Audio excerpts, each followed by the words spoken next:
તો મિત્રો સ્વાગત છે અમારી યુટ્યુબ ચેનલમાં.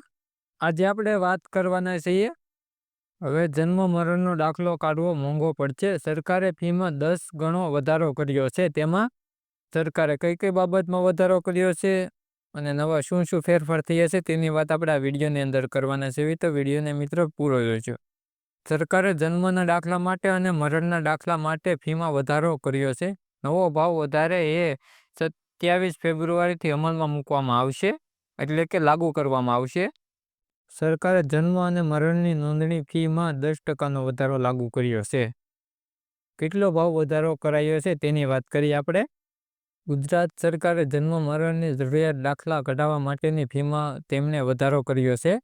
આ ભાવ વધારો 10% સુધીનો છે. મૃત્યુનું પ્રમાણપત્ર મેળવવાની ફી અગાઉના માત્ર ₹5 ફી હતી, જે વધારીને સીધી 20 કરવામાં આવી છે. તો જન્મના દાખલા માટે પહેલાં ₹10 ફી હતી, તે માટે હવે તમારે ચૂકવવી પડશે ₹50ની ફી. તો મિત્રો આટલો ભાવ વધારો કરવામાં આવ્યો છે દાખલા કઢાવવા માટેની. આમાં લેટ ફીનો પણ ચાર્જ હવેથી લાગશે.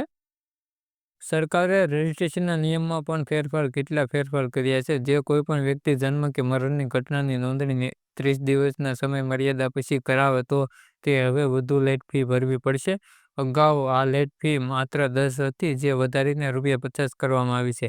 એટલું જ નહીં, તો નોંધણી 1 વર્ષ પણ વધુ સમય મોડો થાય તો ₹100ની ફી ભરવાની રહેશે. આટલું મોડું કરવા માટે જિલ્લા મજિસ્ટ્રેટનું મંજૂરી મેળવવાની ફરજિયાત રહેશે, જે લોકોને જન્મનું પ્રમાણપત્ર મેળવવું હોય તે માટે. તો મિત્રો વિડીયો સારો લાગ્યો તો વિડીયોને લાઇક, ચેનલને સબસ્ક્રાઈબ અને વિડીયોને શેર કરવાનું ના ભૂલતા.